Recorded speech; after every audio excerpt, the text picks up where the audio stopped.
Dahshatli avtohalokat. Avaz Oxun haqida tezkor ma'lumot. Assalomu alaykum hurmatli tomoshabin, kanalimizga xush kelibsiz. O'zbekiston va jahonda sodir bo'layotgan eng so'nggi xabarlarni o'tkazib yubormaslik uchun bir dona like tugmachasini bosib, hoziroq kanalimizga obuna bo'lib qo'ying.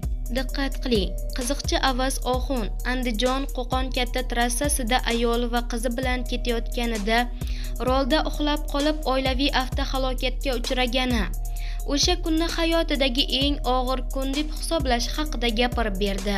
Ushbu intervyuni esa Daryo muxbiri Firuz Muhammad tashkillashtirdi. Mashinani olganimga endigina 3 kun bo'lgan edi. Uyga vodiyga borib uydagilar bilan ko'rishib qaytayotganimda shu hodisa bo'lgan. Mashinam dumalab ketgan.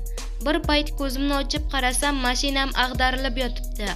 Qizimni yig'laganini eshitganimdan so'ng hushimga kelganman, deydi Avaz Oxun. Xudoga shukr, qizimni tekshirtirganimizdan so'ng soppa sog'lomligi ma'lum bo'lgan edi, deydi taniqli qiziqchi Avaz Oxun.